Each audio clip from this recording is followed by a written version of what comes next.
Would you be a mall Santa? I think I think I'd be a mall Santa. I've never met someone who is a mall Santa. Yeah, I don't know any. I want to know a mall Santa. Are they like all people that are just not doing good? Like it's just people with Are problems? they unionized? They gotta be. Maybe they aren't. They're like an elite It's got to corps. be a thing. Yeah, an underground network of people. Yeah, because how do they decide which Santa goes to which? I guess I've never considered the logistics of Santa bookings for malls. They've always just kind of been, Well, obviously Santa, like the real Santa, he delegates the whole thing. He writes, puts out the schedule of who goes where, I guess. and then the mall Santas, like the next level down in the hierarchy, like they're the archangel. Guess. In the analogy where Santa is God, you got your Santa, you got your archangel, your archangel mall Santas. You got your elves, which obviously are the Nephilim. Then you got your reindeer. They are Are they the they're seraphim? definitely the seraphim. You get it. See, you've read the Bible. Seraphim and what was the other one that rhymes with that? Hair of Kim. Cherubim? Welcome to the Kevin Kevin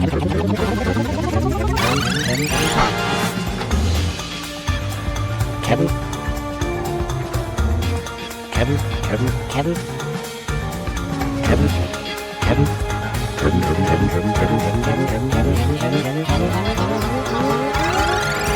Welcome to the Kevin Podcast. Episode 1. Featuring Tom Horton and Kevin Angus. One thing I plan to ask during these interviews is just any stuff that you're working on, whether it's just in your head or some of it's hit the paper or audio files or whatever. Yeah, I don't know. Vague random ideas in my head of potential podcasts in the pretend world where I'm just doing that. I don't know. Every time I audibly brainstorm, I always end up going back to some Dracula led podcast or monologue just because I like doing the voice of Dracula. But I can't quite pin it down as to what it would be. But the last thing I tried to come up with was Your New Home. Just a podcast all about you and your new home. The home that you live in. Oh. Maybe it's just an advertisement for a house. I don't quite know. So you're going to be able to tell people that you're going to drop them off at their new home? I think so. That was a classic line from the Tom recordings, of course. I'm going to drop you off at your new home. Oh yeah, no, that's coming right from the mouth of Kevin Angus himself. No, that was you that said that. Know the folks. That came about from the Harry Potter movie. That's your new house. It's your new home. What, it did? Really? You would tell me that at various points in the movie of the Deathly Hallows Part 2. A close shave in your new home. Stubble, stubble, stubble. I remember that. I remember that joke. Yeah, you used to do at least 3 times. Whenever we would go to a new location, you would just say, "That's your new home," or it was either that or "new house." I Wait, can't recall. did that That's your new happen? house. That's your new home. Did that come out before or after you did T-Pain Wants Your Nipple? I think that was after, because that was when we marathoned all those movies. Because Was that said in that old recording too? So maybe it was me. I think that's what I was referencing. So it's actually you. Oh man, I've forgotten so much in my I've probably life. listened to them more recently than you have, so to be fair. Really? And more often than you, I would Really guess. makes you wonder. Really makes you think about it. Yeah, because you I'm going to drop you off at your new home or something like that. Yeah, I guess that would have been me as I was driving everyone around. That does make sense. And the splash screen cut to a weird little toy house or whatever in the video. Oh yeah, Listen, I know these videos, all right? back in the heyday of I know this. my graphic design days. Nobody knows T-Pain Wants Damn. Your Nipple like I do. Nobody needs to know, but here we are, sharing the world.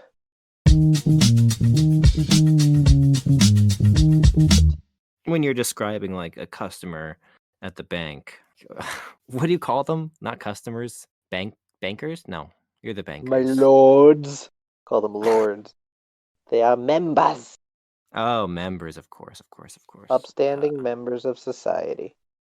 Thankfully, they're not guests. They're one level below the muck that goes into Target stores. So since they're not really customers, they can be wrong. There really is a difference in the naming there. You got it's a hierarchy. I wonder what other places have different names, but you going into a store, you're a guest. You have the final say. Everyone bends to your will. They're there to please you, but you walk into a bank, you're just a member. You're just a part of the system, man. You're just a cog in the machine. They're part of the club. It's not even an exclusive club. It's just a shitty club. Anyone can join. You've seen this. And anyone has joined. I've dealt with anyone. Anyone's crazy. People that go into banks are like the Florida people of people. They're the Florida of people. That's better. I've said it before. I haven't set foot in a bank in like 5 years. It's crazy, man. I actually only ever walked into a bank really since I was old enough to know I didn't have to. Was years before I got this job. I walked into this very branch because my car was in a nearby parking lot and I didn't have any change to get out of the parking lot. And I What? didn't know how to get any change. And then I found that there was a bank nearby. So I went into FQ and took out like, I don't know, a couple bucks. And all I remember thinking was, this is the saddest, weirdest little cubby hole of an establishment. And then I'll never work here. 3 years later, I was in that cubby hole. I was the hole. Would you say that you've had repeat offenders similar to yourself in that time? Like, have you had someone come in just for a couple dollars and change? Yeah, we have a whole slew of folks just like that who only deal in minute dollar amounts. I'm pretty sure most of them are of the homeless variety, or somewhere around there. I got one guy, just a very nice man, very large pot belly. He's always wearing some weird rock t-shirt. Very hair thinning. Sometimes usually has a large trench coat on. He's a great guy. But I just come up and I'll just shuffle around a bit of change most of the time just for the bus ride back or and forth, where the heck he's coming to and fro. He's on that fringe line of I don't think he's homeless, but I don't know that he isn't, because he doesn't ever smell, but he kind of looks the part. And he only ever has like $3 in his bank account or less, or a little more sometimes. That doesn't sound like an active stream of income then. He could just be keeping it all in offshore bank accounts. We can't be sure. So you think he's transferring like money over from that offshore's account, like $3 or $4 at a time, walking into the bank, taking it out in cash, getting it tax-free. I think he's doing wire transfers for under $5 3 to 4 times a week.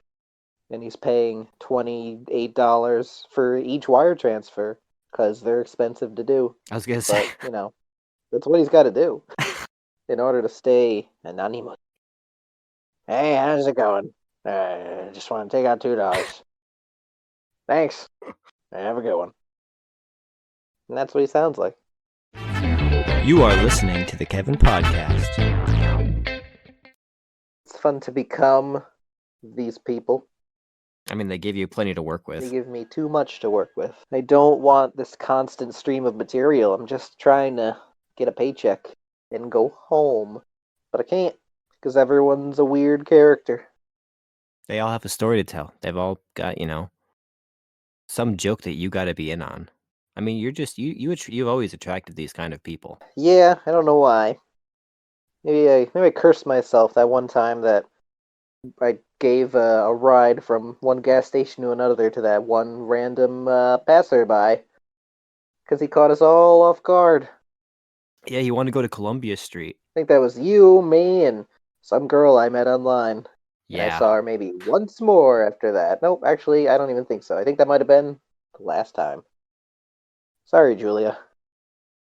It's one of those things that in the moment, I did not see any of the dangers or fears that might plague a girl or woman in that exact setting of just taking a random man into the car.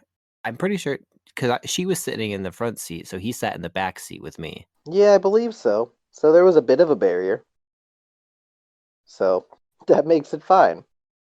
I mean, I think that's just why I don't know. I just never would have thought of it as an issue, but I can see why that might have frightened her off. Maybe like 5 more hangouts and then pick up a random urchin, but Yeah, I got yelled at one time doing that too. Like we were at a bar in Albany, and we were walking back to our cars, and this guy just walks up to me as like it was really cold. It was like one of those nights in winter where it's like in the negative degrees, and I kind of felt bad. And he's like, I just need a ride to the bus station."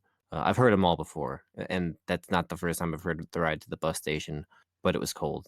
what was it about this guy though? What was different? Why did you shed a single tear and say, "Hop in, stranger"? I think it was just because it was so cold. Damn. It was just that cold, and it was like I gave him a ride, and they were driving behind me the whole time, like really close, and he acknowledged the fact that we were being followed by them at one point in the drive, and then of course it comes out, and he's like, "It'd be really helpful if I could have some money for the bus," Well, he had to wait and strike at the right time. and I was like, don't got no cash," and he was like, "Well, I know where an ATM is." It's like, damn, you got me. Mr. Forward. And so then I drove to the ATM and I took out $60 in cash and I gave it to him. Damn. Yeah. He worked you like a rag doll on a hot summer day. I was ripe for the picking for a couple of years. It wasn't until I saw the same guy Oh. 2 weeks later after he first pulled one over on me. He came up to me the same not this guy, a different guy, but I was at an How intersection many guys? and this guy came up. Trust me, it's happened. This is my problem. I get this. This is the Kevin problem.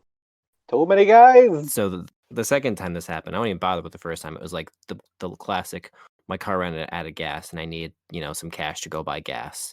And of course, I offered to go drive him to the gas station to get the gas. No, no, no. The cash will be fine. All the classics. But It just I always sounds like a hard-working man who just wants to get a solid walk in. exactly. He just needs some Nothing weird gas. about that. And so, I gave him I had probably a little bit of cash. I think I did that or what. I can't remember exactly what I did. Anyway, the second time You had $60. the second time I went to an ATM, took out $60 cash, handed it to him, and that was it. I'm at a Jesus. different intersection in downtown Troy, a different intersection, and I see him walking up to my car, and I roll down the windshield, like the window Real bold. to ever so slightly, and Roll down the windshield. yeah, That's crazy. it's a I didn't know you were convertible, trying to do that. So I roll down the window, and he's like, "Hey, my car's out of gas. Can you help me?" And I said, "Nope," and I drove away. You really rolled down your window to say nope. Savage. Yeah, well, it was I didn't recognize him, but like once I rolled You down the window and he like fed me the same exact line, I was like, "Nah." you called him over. You beckoned him to your car. You're like, "Listen, buddy, come here. Hey, hey, hey." No, and he drove away. That's awesome. Good for you. I think that was the last time. It's like a weird, sad like moment as well though, because I think that's the last time I've ever given any help to a homeless person. That was like the last moment I ever entertained a conversation with someone asking for help in that kind of way. So it's like sad in that sense, but I can't keep getting burned like that. You can't trust him anymore. You've been burned too many times. They pushed me too far. I was giving them plenty of money. We had a good thing going. Wire It's transfers. a homeless heartbreak. It's real sad. So that's why I don't give money to homeless people anymore. I was yelled at for giving a woman who asked me money because I had it and I just seemed legit enough in a Walmart parking lot years ago. It was me, my mom, and my ex. So one of the rare times where all three of us got to do something together. And as they were heading back to the car, there was like an old woman in like an electric wheelchair that rolled up and asked me for money. And well, all I had was a $20 bill, so she got a $20 bill. And I thought, well, whatever, and it'd be nice and generous today. And I was treated like a criminal maniac by everyone else in my presence. Yeah, what's with that? Like when they caught up with me after I dropped the guy off, they were like so mad at me. Like, what were you thinking? What are you doing? I'm like, it's really cold. I did leave out the money part. in that instance. I did not That's confess. for, that's for the best. No one needs to know everything. Yeah, they were not pleased. They're just not the type to put their lives on the line for weird middle-aged white guys. Just a little too scraggly looking. Out there in the world, traveling. I guess the real question is, it's hard to know if it feels like this is like a thing that only happens to like me or like the weird people that you see. It feels like it only happens to you. I don't know how much it does happen to other people and they just don't talk about it. I don't know because it can't be just us, but Like there's got to be a type again, of person that the it's too homeless, frequent. they seek out like the same types of people. They must. There's like I don't know what it is. Do I still have like a look of hope in my face? That kind of thing. Like the soul hasn't been sucked out of me quite yet, so maybe they can appeal to my The, soft just a underbelly. bright-eyed, bushy-tailed, innocent, naive young man. Just look too It's eager. fine. I still I can only give off that sort of aloof, nervous but approachable energy. I accept it, but it still sneaks up on me. I swear. There's that time that if it wasn't for Liz, who was with me at the time, I would have been swept away by some man in New York City to go party at a club somewhere. Oh my god. It almost happened. I was almost just whisked away with a simple conversation that I didn't have the foresight to get out of. How did he? I can't imagine the Well, scenario. it was the train station bathroom, the train Oh station public jeez. bathroom, and I was using the facilities, and while washing my hands, an older man approached me and washed his hands next to me and asked me if I liked to party. Oh my god. I said, "What?" Because I didn't hear him or didn't want to hear him. So he proceeded to tell me that he knew of a place nearby that there was some party thing going on and that I should totally come with him. So that's when I realized that I was scared and I said no thanks and I ran away. So I guess it really wasn't Liz, but she was definitely right outside and probably would have intervened. Yeah, she would have. But I just barely got myself out of there. Did it give you details like where it was, what the kind of party it was? I'm sure he would have. I don't think he did, but I don't think it went really too much further beyond that. But it was enough. It was enough. I think I saw him coming out after I'd gone out and explained my new friendship conversation. And I Mm. saw him as he was leaving. He waved and he winked. No, that didn't happen. But it was a hoot. And then we left the train station. It was raining really hard, and we got so mad that we just went back on the train and went back home. It was a great time, great weekend. The city for 5 minutes. I mean, you could have gone to a party though. We should have I just wonder if you were his date or missed like just opportunity. as a friend. I wonder what he was hoping to get out of it. I think party was code for crack cocaine, and I think the place he was referring to was probably just a corner, just slightly out of view from everyone else, so that we could make sweet macaroni noises together. With the crack cocaine. Yeah, obviously, that's how you do that, right? I think so. It's like put it in a bowl and it's like mixed like mortar and pestle. It like makes like macaroni and cheese, Add a if little you milk. please, noise. I think that's how the crack song goes. Add a little milk in my macaroni noises. Yeah, I don't know.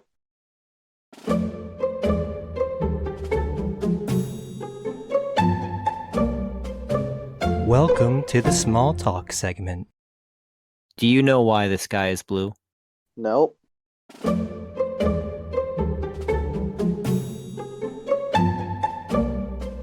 Thank you for listening to the small talk segment. It was my first big taste of karma. He did get you. I mean, And I went and I found him and brought him back. And he was just fine for the rest of his days. yeah. That was where the God complex came from. Yep, he never stabbed anyone. Not once, not more than once. Did that happen? At least once. Wait, who? What? Wasn't it his girlfriend's father at some Oh, altercation? that's right. I think she was the one who stabbed her dad, though. Oh, right, she did the stabbing. Yeah, it was Joe family. Oh, forgot that part. Yeah, it was his sister and his stepdad. Damn. To be fair, that fucking guy. So his dad's called Dexter, and he is the weirdest fucking dude in on the entire planet in Oh, Waterville. Like nobody weirder than him was in Waterville at that point. He was the guy that you probably recognize me. Walked around in the tank, the white tank top and the army pants, and always had the army hat on. that's not immediately conjuring an image, but I'm sure I know. Honestly, you're lucky because in 8th grade, when I was friends with Joe, Steve, and Mike, that was my crew back then, and we all played RuneScape. And his dad played RuneScape too, and had a lot of stuff. And then at one point, we hacked into his dad's account, and took all his stuff. And he was not happy, and he called my house and like threatened me. Oh no. I was like 13 or whatever. He got you directly and he threatened you? Well, like he What was called the the threat? house. It was like, well, it was like I think it was like a mixture of he tried to call the house for some reason, and then like he was posting somewhere. Like I think that was too early for Facebook. Maybe MySpace. It's hard to remember, but there was some vehicle for him to have these vague messages. Maybe they were even like instant message away Oh, messages or something like that. About like little sneaks and getting what they deserve or whatever. his AIM status was set to Little gonna sneaks get are him. gonna get what they deserve. That's crazy. You think that he's still out there harboring a grudge? You ever worry about like turning a corner at a Trader Joe's and he pulls a crossbow on you or something? I don't worry about running into him anymore, but I definitely think that he probably harbors a grudge. He hated us. I feel like I don't know if Took I a took step. all the fall for it or why I took maybe it was because we did it at my Were you immediately sold out by your I friend? can't no, I don't think he sold us out, but like I think because it was like a collective. I don't think we included him in it, but like it was like me and Mike and Steve maybe. I can't remember. There was some combination of us doing it, but like Mike With stayed friends with Steve? Joe for years after that, so maybe he got over it with Mike, but I was always too afraid to be friends with Joe or be friends with him enough to actually go over to his house anymore because I used to go over to his house before that point. His password was something so stupid too. It was like Man, Poindexter or like Rat Snacks or something like that. It was like something dumb. rat stacks. It was something along those lines, and it was like all lowercase. Like it was a very weak password, all things considered. You hacked this poor man's online content. You stole it. And he's the bad guy. I mean, I think we gave some. I'm not saying I was innocent. I don't condone what I did, but man, he definitely took it a little bit too far. And you TP'd the house. Well, no, I didn't do that. Spray painted on the his garage door. Delete your Wi-Fi. What does that even mean? Yeah, that's what he did. You threw a rock through his window. Yeah, he had fleas as well in their You gave house. him fleas. This is the worst part. Oh no, they just had them already. I can't believe they already had the whole family already had fleas, and you walked in and you gave them more fleas. That's fucked up. It was weird though because like so they Why would they have basically fleas? mostly only occupied the first floor of the house because the Mostly. second floor had like yeah, well the second floor had 2 bedrooms, but the door was always closed because that was where all the fleas were. So they had What? I'm, I'm this is reflecting this is on getting weird. how strange that is now, but they're like, oh no, we can't go in that room because all the fleas are in there. Sounds like someone was doing murders in that house, and that was the murder room. No, no, no. So there were fleas. There were fleas. I saw them. Like I would see them jump around. Would you say that this family was like the one friend on the Fairly Odd Parents that lived in the trailer park, and the dad had the bag on his head? Pretty close. That's what I it was pretty close to that in terms of standard. imagine. It was a very small little cottage. Big yard though. They had a pool. A small. I say cottage just to emphasize how small it really was. I mean, having just one friend over was probably pushing max occupancy a little bit too close for that house. I'm not judging them. I mean, but Small house. it was small. I think the house is now condemned though. So Damn. And they're still living in it? no. They're squatting in a condemned house? The fleas. These people are gross. Fleas are probably still there, but You think the flea room is still locked up tight? I mean, I guess I just kind of accepted it. I was like, oh, that makes sense. They're all upstairs, and Picture you like going in and like going to open the door and you like start to turn the handle and the dad just screams from the other end of a hallway. No! and you just see this cloud of Fleas! a cloud of tiny little fleas just like moving and like congregating towards the door. You just hear a loud buzzing. Because they can jump really far, so like he has to close the door in time. You just hear this wet thud on the other side. Wet thud of them all hitting the door at the same time. Yeah. Like one giant flea. So that's my experience with fleas as Damn. a middle schooler.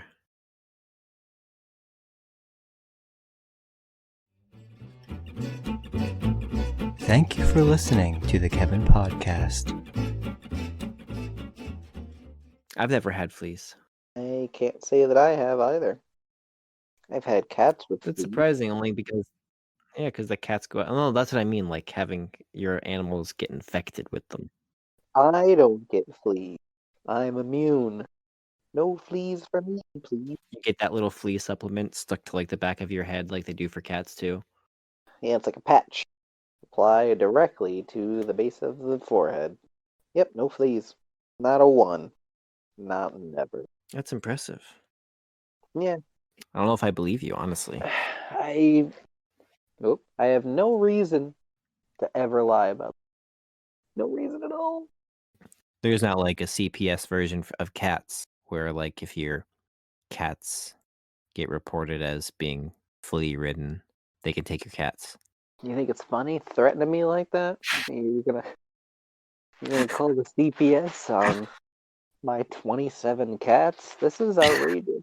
I'm very upset. I'm just saying, I don't know if that exists. You Call know? them. Call them right now. Calling your bluff. Get them over here. Have them take at least 17 cats immediately. All right, you got me. Holy shit. He did it. They were fast. You're welcome. Well, I can see clearly now. The sky has... I don't know why I always think the next line is "sky is gone." Can't be For what? that song. I can see clearly I now. can see clearly now the sky sky is is gone. gone. It fits. I can see all obstacles in my way. That's the next line. But the sky is gone? It's not right. I think it's rain. Or is No, it clouds? I don't know. no, it's not that. The guy's blind. Why would he say that? He can't see the clouds. It's just the sky. It's gone. It's because he's blind. That's what it's about. So he can't see all obstacles in his way. Yeah, that's the contradiction. That's where my suspension of disbelief ends. That's like an inside joke between me and no one else because I don't think that song is from. I think it's from some animated movie. I don't remember, but the movie I think it's from, or used to always misremember it as being from, was, I don't know if you know The Quest for Camelot. Have you heard of that? I don't actually I don't know why I could easily remember that. That was a surprise, but I love that. It was a great cartoon movie. But it was all Arthurian legend stuff. But the main guy, he was blind. He couldn't see.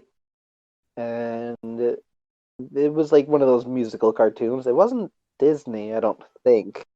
Some other company. I always remembered him as singing that song about seeing clearly now, which it's not in that movie.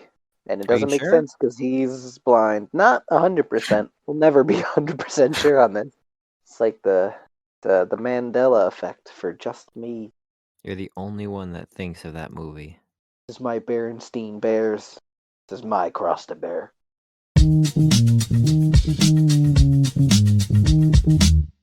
You watch any of that Jeff Bridges Christmas movie? Or, there's two of them, I guess. Who? What is it? He was Crimble. No, it was Tim Allen? Kurt Russell. That's what I'm thinking of. The Christmas Oh. Chronicles.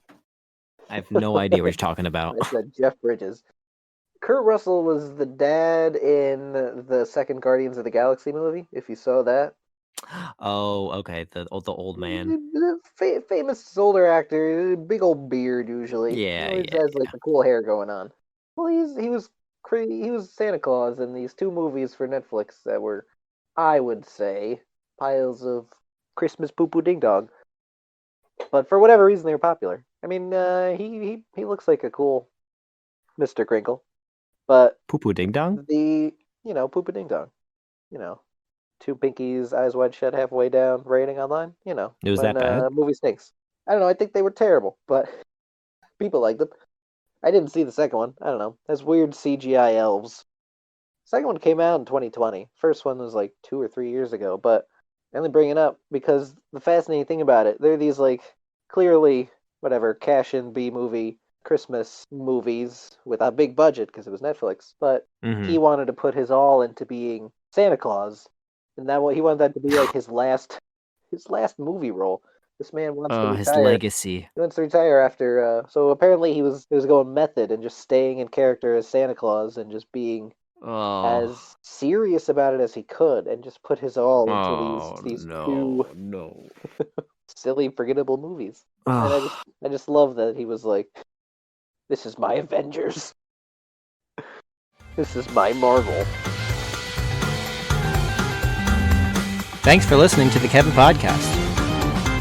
Goodbye. See ya.